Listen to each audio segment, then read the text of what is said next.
So hello guys, welcome back to another video. This is the Football Connect. I'm your host Sam, and we are back again with another one as we are talking about Liverpool 4 Chelsea 1, with one of the performances that we will talk about as time goes on.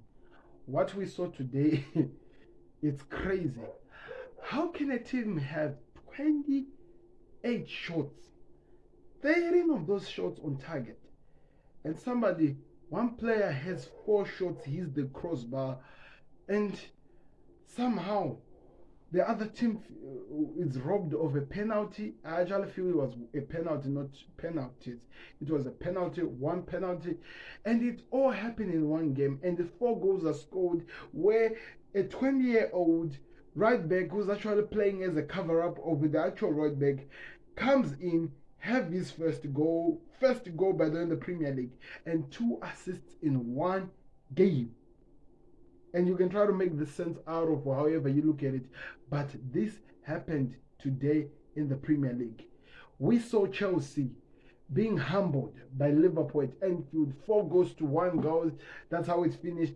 Nkunku destroyed the perfect performance of Liverpool, because I think it was going to be perfect if Nkunku did not score. So it was one of those games that we're going to talk about. We will look at how situation goes in, and we'll look at how everything goes in. There is a fella of mine, a fella that I saw on Twitter, talking about Liverpool when they were trying to compare like Chelsea player is to Liverpool, and somehow he made a crazy comment about Conor Bradley. Chelsea versus Liverpool draft, Petrovic or Alisson? Oh, Petrovic, easily. 100%. Next one, Gusto or Bradley? Gusto, gotta be Gusto. Gusto's a baller, isn't he? Great player. Going forward, going back as well, mate. Who's this Conor Bradley, man? We don't know him, man. Next one, Konate or Thiago Silva? Oh, come on, are we really doing this? Oh, Thiago Silva. Next one, Van Dijk or Cole? That's tough. Okay. I've got sick. Oh, no, put him in the spot here. Cobham Academy graduate or Van Dijk? But can Van Dijk play left back? No, he can't. He can't. No. So Cole. Yeah, Cole. Next one, Joe Gomez or Chilwell? Oh, Ben Chilwell, any day. Baller. He's a left back, man. Baller. 100%. You like left backs, don't you? Oh, yeah, 100%. Ben Chilwell. Next one, Caicedo or McAllister? Oh, Caicedo easily, man. You carried that Brighton midfield, man. Yeah. Got to be Caicedo. Fair enough. Next one, Enzo or Curtis Jones? Is this really? Are we really doing this? Oh, Enzo Fernandez. Next one, Harvey Elliott or Cole Palmer? Come on, bro. What is this, man? What is this? I'm thinking to bring up Liverpool legends, bro. You bring up Elliott, mate. Of course, Next Cole one. Palmer, man. Next one, Madueke or Jota? Okay. Jota's a baller, man. Jota's good, but different positions, I guess. So it's got to be Noni, innit? It's got to be Noni, man. 100%. And this is a really tough one. Luis Diaz or Sterling? It's got to be Raheem Sterling, man. 100 Premier League goals. Can Luis Diaz do that? Don't know, but has he got that at the moment? No. Raheem Sterling, what? Got 5 or 6 Premier Leagues? It's got to be Sterling for me, mate. And this is the toughest one, Broja or Nunes? You're finally going to get one at the end. I can't lie, man. Nunes, yeah? It's going to have to be Nunes. Okay, we got one in the end. Quietly. Fair enough, man. Fair enough. Really appreciate it. I would like for you to check it out. Anyway, so guys, what did you think of the performance? What did you think of the performance of Liverpool? What did you think of the performance of Chelsea? And also, what did you think of the performance of the VAR? Because if I'm a Chelsea fan, I'm going to leave that game feeling really hard done. Especially Diogo Jota getting that kind of a penalty. I have 2 shouts. In one of them, I feel like it's not a penalty, but the second one, it should have been a penalty. And at the end of the day, this game should have ended at least 4 goals to 2. But that's not what happened, and I feel like VAR really costed Chelsea. I feel like VAR really let them down. And also, I actually learned something when I was listening to Mark Gobridge. It was actually going to be a penalty if the referee had pointed at the spot. VAR were not going to be able to change it, because I don't know what they call it. I have no idea. But I felt like Chelsea really were hard done. They should have at least had a penalty in this game. Let's talk about Darwin Núñez. Hate him or love him, he's one of the players that we're going to talk about at the end of the season as one of the best in terms of helping Liverpool by any means necessary to get on top of the players. I'm talking about putting pressure on the defense, causing chaos every time when he does it. That's why people call him Captain Chaos. There's a reason for that. The chaos that he puts up top, it's just unbelievably, they can't deal with it. No team can deal with it. But what makes him even more perfect, which I need to really talk about, is the fact that even if he tries to shoot, because I felt like today he tried a lot. In the first 5 minutes, or in fact, let me say in the first 10 minutes, I think he had already had about 4 shots that he was hitting. He was trying from long range, some long range goals. And I have to say, the goalkeeper of Chelsea really was out, and they really played so well in stopping almost all the things that were being created. But on top of that, even though with his misses, even though hitting the post, the guy never gives up. Get a chance, he's gonna cause chaos. Get a chance, he will try to do something. And I love that. I love that fighting spirit. Because to be honest, if we really think about it, the way Liverpool were attacking Chelsea, there should have been more goals than what we saw today. And I actually felt like 4-1 flatters Chelsea. 4-1 flatters Chelsea. The way Liverpool were dominating this game, it could have been something different. It could have gone to the point or to a situation where we would not even want to talk about it, even think about it, because I felt like if Liverpool played with everything that they could, they put it and they left it on the pitch. It is one of those games that we're going to look at the end of the season, hopefully if we win this league, and say that these are some of the performances that gave us the step forward to the right direction. With what City did to Burnley, they were hoping that Chelsea could do the business, because after 7 games played and they all ended in a draw, they were hoping that the draw was going to be what they need. The fact that they're coming out of the game and they're seeing Liverpool have won by 4-1. And now you have to think about how would the next week, the Sunday game against Arsenal look like. How is it going to be set up with the way the performance were like today?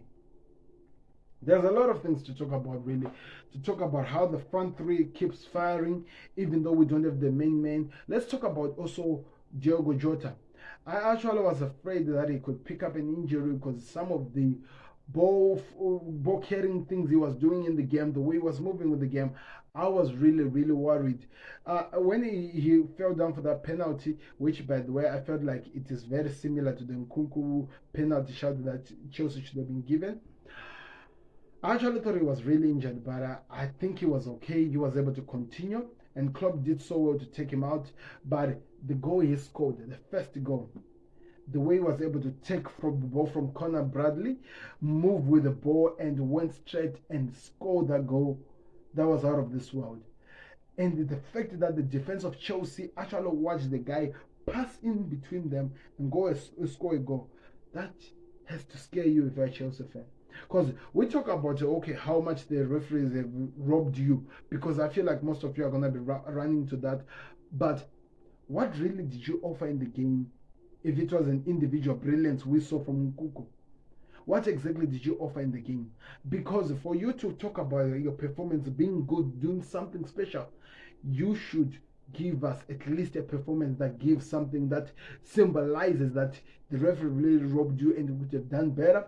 But to be honest, we did not see that. And it was because of players like Diogo Jota, played so well. Let's talk about the man of the match. If we ever talk about the masterclass of a player, I feel like Conor Bradley, at this moment, he deserves his flowers. This kid came in as a substitute exactly against Arsenal in the FA Cup, if I remember so well. Came in the game, played so well, was so much amazing, they could not deal with him, and look what he did. Scores a goal, assisted for Jota, assisted for Dominic Soboslai. So the guy was involved in 3 goals in 1 game. He is the second young player to have 2 goals and 1 assist in 1 game. The first one, guess who he is? The first one, Trent Alexander-Arnold. And we're gonna say maybe it's just a right back thing, but I think we have to say it truly. It is a Liverpool thing. The way this team is able to produce class and amazing players. I'm telling you, I don't know. This is the feeling that I'm having. This is Liverpool 2.0. And when we are talking about Liverpool 2.0, what we are looking at, we are hoping that this team could do more than what the main Liverpool team did. And what we have watched from the beginning, from what we've been seeing in this game, all we are seeing is that 2.0 are going to be doing more than what we are actually expecting. They even have so much to cover. They even have so much to do. And it's amazing the way they're performing. And the way we destroyed Chelsea. Yeah, let's face it, this was a distraction. This was a distraction. And the Conor Bradley masterclass. The guy who could not even face up to Gusto, according to some people. It was a masterclass. Talk about Virgil van Dijk. Silly tackles today. I felt, especially in the 18 area. He was doing some silly tackles. I felt like he could have costed Liverpool so much more. And he has to work on that. But he did so well. Konate, always good, but I thought he could have done better for the goal that was scored by Nkunku. And I was not really proud, really happy with the way the game went. In McAllister, another player that I was worried that could have picked up a knock. That knock that he almost picked up was a scary one, and I'm hoping that he's fit. I'm hoping that he's strong and he's able to continue. He came back in the game, and I was watching him the whole entire game, hoping that he has no injury after coming back from that one, but it seems like it's okay, because I think there was a collision knee on knee, and I'm hoping that somehow he's okay. I'm really hoping he's okay, especially going to Arsenal the next game. We don't have Wataru Endo is representing his country in Asia right now. We need our best guns in there. We need our guns firing, causing problems, causing chaos, giving us something to smile about. So I'm just hoping, really just hoping that there is more to see from Liverpool. There is more to go from with what we've already seen, because there is so much that they are going to offer us. There is so much they are proving that they have in their bucket list, and I'm telling you, it's going to be exciting. Let's talk about Chelsea. What did you think of Moises Caicedo's performance? Enzo Fernandez, what did you think? Those guys got yellow cards in the first 10 minutes, and that meant that whether they were going to try to do some crazy tackles attacking, those decent yellow cards kind of neutralized everything. Most of the yellow cards that Chelsea got, because in this game they got about 4 yellow cards, 3 of those yellow cards were just like, I don't know, they were trying to fight with the referee. Was it dissent? It was not even necessary to be fighting with this.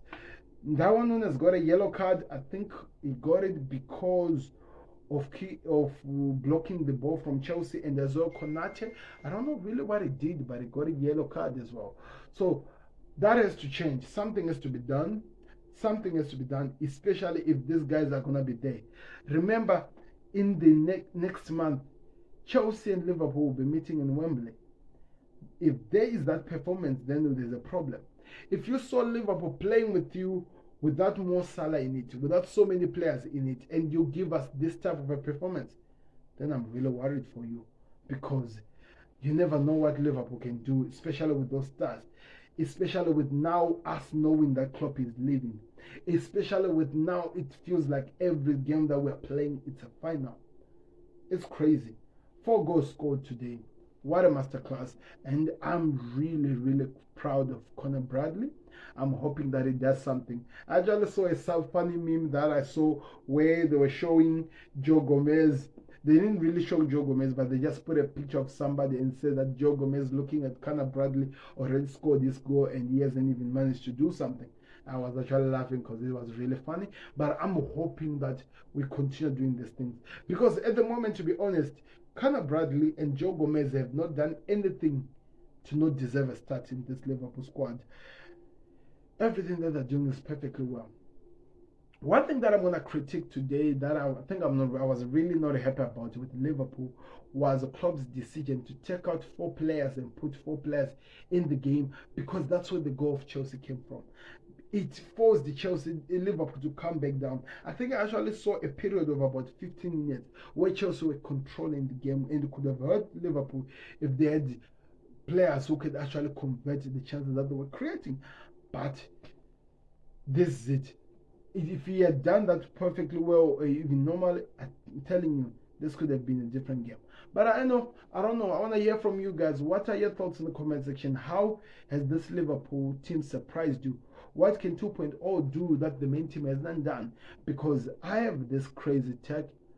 I actually believe that Liverpool 2.0 is going to do more than what the main Liverpool of Salah, Mane, and what Firmino that you're used to actually did. Because I'm telling you, 2.0, we have so much firing power, the energy in the midfield, the distraction that is in the midfield, and as well the defense that is calm the way they are doing. It's out of this world. So it's gonna be exciting to see how this goes, but I wanna hear your thoughts in the comment section. Click the like button, subscribe to the content, always important. Gotta give you a quick rundown of all the results which have already happened. Then tomorrow we'll be doing our thoughts as we do the reviews of all the games that have been played. So okay, yesterday we saw Nottingham Forest playing against Arsenal. Arsenal won by 2-1. We'll talk about that game. Luton Town destroyed Brighton by 4-0. Fulham versus Everton ended 0-0. I actually thought that Fulham could get something in that game, my prediction. Crystal Palace beat Sheffield by 3-2. The problem in this game is that it looks like Olise is injured. I'm hoping that is fit because he was amazing in that game. He was wow. That's all I can say. He was wow. Aston Villa were walloped at their home ground for the first time by Newcastle by 3-1, which means there is a change in the table, the way it's looking like in the top 4. I'm gonna reveal it before I leave here. Man City played against Burnley for the first played against Burnley, and they won by 3-1. And the star of the match today was Julian Alvarez. I think he did so much well. He played so well. And you just have to give some serious respect to him. So, City are still behind Liverpool. They are putting the pressure, the tails there. Then Chelsea played against Brentford. They won by 3-2. And this is an important victory because it moves them in the top 4 for the first time. Then, of course, Liverpool won by 4-0. So the table stands right now. Liverpool played 22, won 15, drawn 6, and lost 1. And they are 51 points. Man City are following them with 21 games played, 46 points, won 14, drawn 4, and lost 3. So there is that. Tottenham are now in the top 4, people. Tottenham are now in the top 4. The other thing that has changed, which I think is very important, is that Luton are now out of the relegation zone. Remember my first prediction, I told you that Luton could be the surprise of the season. Now they're out of this. If Everton gets some point deduction, if Nottingham Forest gets that as well, they're moving on to at least number 16 or even 15. You never know.